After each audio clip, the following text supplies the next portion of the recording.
तो हम लोग अच्छे तरीके से तुमुल कोलाहल कला का ऑब्जेक्टिव करेंगे और मेरे भाई ये सारे के सारे ऑब्जेक्टिव है और इससे बाहर एग्जाम में नहीं आता।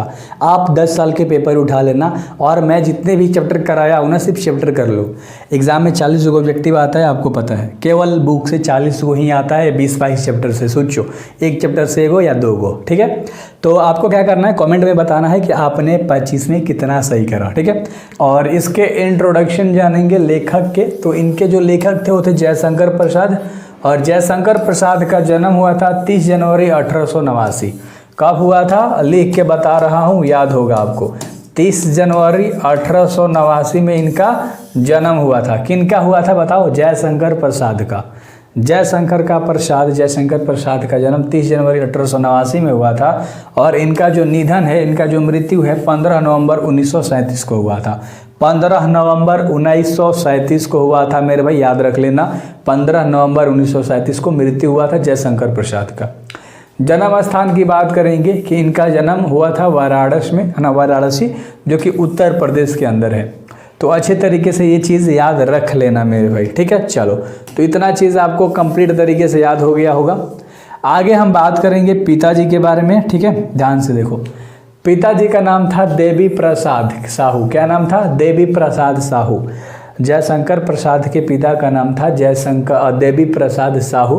क्या नाम था? देवी प्रसाद साहू। तो देवी याद रखोगे तो आपको चीज़ें बिल्कुल क्लियर तरीके से याद होंगी। पितामह के बारे में अगर बात करोगे तो शिवरत्न साहू, जो कि सुंगनी साहू के नाम से बहुत ज़्यादा फेमस थे, यानी विख्यात थे। शिवराम साहू का दूसरा नाम पूछेगा तो सुंघनी बताना है, और सुंघनी का उपनाम पूछेगा तो शिवराम साहू बताना है ना, शिवरत्न साहू। तो आई होप कि आपको ये अच्छे से याद हो गया। शिवरत्न साहू को सुंघनी साहू के नाम से जाना जाता था, विख्यात थे, इसी नाम से फेमस थे। शिक्षा के बारे में बात करोगे जयशंकर प्रसाद के शिक्षा के बारे में, तो 8वीं तक उन्होंने पढ़ाई करी थी। इनकी शिक्षा की व्यवस्था घर पर की गई थी। कहाँ पर? इन्होंने घर पर ही 8वीं तक की पढ़ाई की थी, क्योंकि इनकी पढ़ने की व्यवस्था घर पे ही कर दी गई थी। याद रहेगा, जो चीज़ बोल रहा हूँ ना वो सारी चीज़ें आपको याद हो रहा होगा। बहुत सिंपल सा बात है और बहुत सिंपल चीज़ें हैं। अगर भाई के बारे में आप जानोगे तो शंभू रत्न इनके बड़े भाई थे। ज्येष्ठ भ्राता यानी कि बड़े भाई, है ना। जयशंकर प्रसाद के बड़े भाई शंभू रत्न से, ठीक ना। कौन था? शंभू रत्न थे मेरे भाई। चलो, अगले सवाल के ऊपर हम लोग बात करेंगे, ठीक ना। चलो, अगला सवाल है तुम्हारा, ध्यान से देख लो। 12 वर्ष की अवस्था में पितृहीन हो गए थे, यानी कि पिताजी की मृत्यु हो गई थी जब ये 12 वर्ष के थे। 2 वर्ष बाद माता की मृत्यु हो गई थी, है ना। जब ये 2 वर्ष के थे तो इनकी माता की मृत्यु हो गई थी। अगला पॉइंट है, ध्यान से देखो। बड़े भाई की मृत्यु के बाद घर में कलह की स्थिति हो गई, है ना। यानी कि बड़ा भाई का जब मृत्यु हो गया तो घर में कलह हो गया, है ना, और जिससे उन्होंने बहुत ही संघर्ष किया। तो उसके बाद इन्होंने बहुत सारा संघर्ष किया मेरे भाई। काव्य कृतियाँ के बारे में अगर जानोगे तो चित्रधार, कानन कुंडल, प्रेम पाथिक, करुणालय, झरना, आंसू, है ना, और एक कामायनी। तो ये सारे इनके काव्य थे और एक काव्य अच्छे से याद होना चाहिए आपको, है ना। इसमें 2 को इतना इंपॉर्टेंट है ना, करुणालय और प्रेम पाथिक, कहो मत। तो ये बहुत इंपॉर्टेंट है 2 चीज़ें।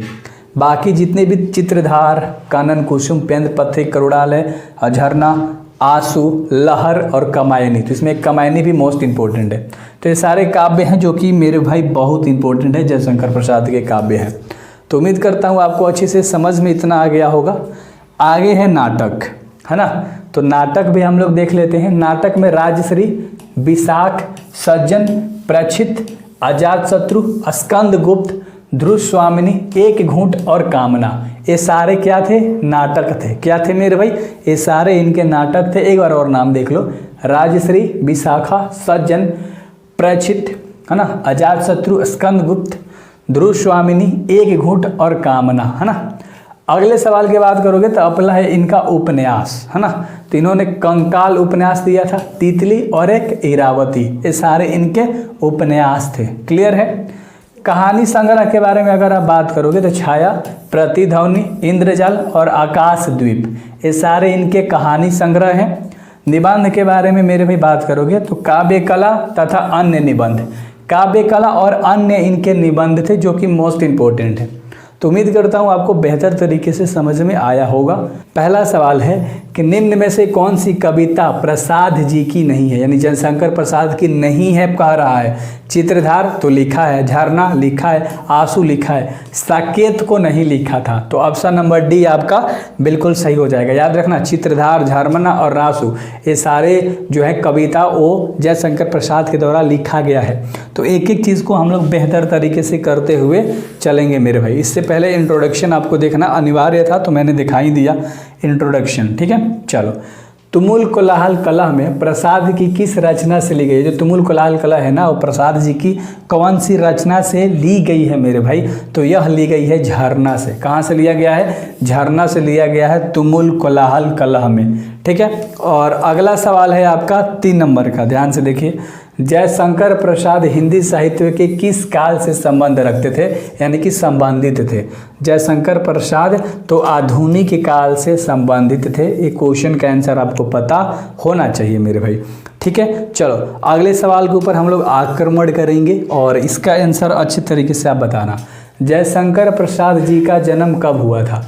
जयशंकर प्रसाद जी का जन्म कब हुआ था? 2 ऑप्शन देता हूँ, 80 में हुआ था या 89 में हुआ था। ए ऑप्शन या डी ऑप्शन, बताओ कौन सा? डी ऑप्शन, बहुत बढ़िया, 1889 में हुआ था। चलो, तो क्लियर है ना। इस तरह से हम लोग इतने सुंदर तरीके से करेंगे ना मेरे भाई, इतने सुंदर तरीके से कहेंगे, बोलना नहीं पड़ेगा आपको। जयशंकर प्रसाद जी कितने वर्ष के थे जब पिताजी की मृत्यु हो गई थी? बताओ, मैंने लिख भी दिया, बताओ। 12 वर्ष के थे तब। बहुत सुंदर, बहुत सुंदर। जयशंकर प्रसाद जब 12 वर्ष के थे तो उनकी पिताजी की मृत्यु हो गई थी मेरे भाई, है ना। अगला सवाल देख लो 6 नंबर का।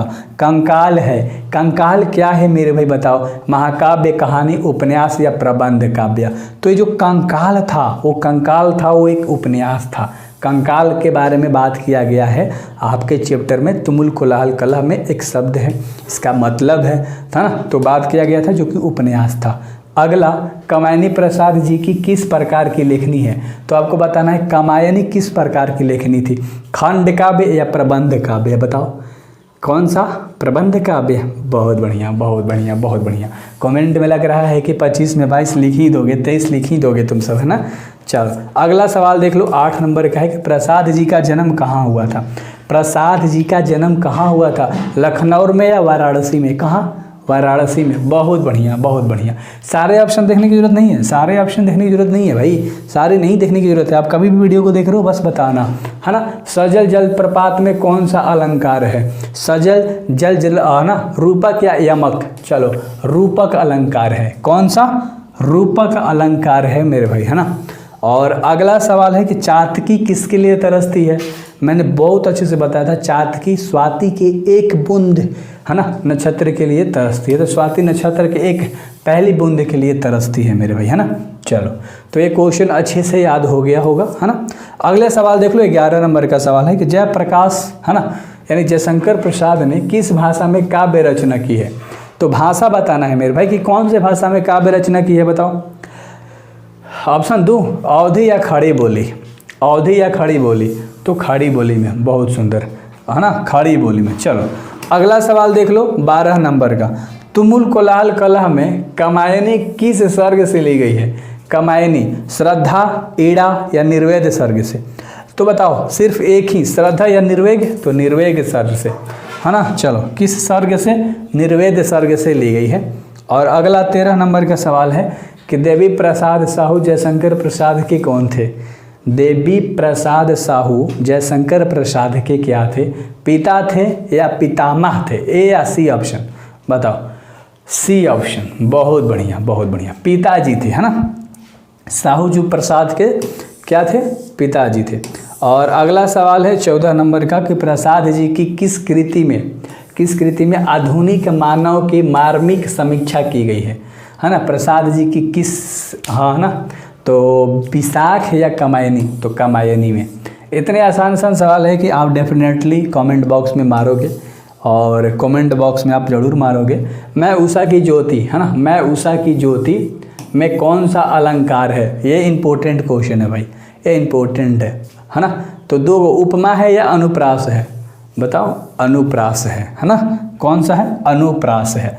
इसी तरह से सारे चैप्टर्स लाइन बाय लाइन करके प्लेलिस्ट में डाल दिया है, पूरा चैप्टर पढ़ा दिया, आराम से पढ़ो। जयशंकर जी किस, है ना, कौन सी कृति नहीं है, जयशंकर प्रसाद की इनमें से कौन सी कृति नहीं है मेरे भाई बताओ।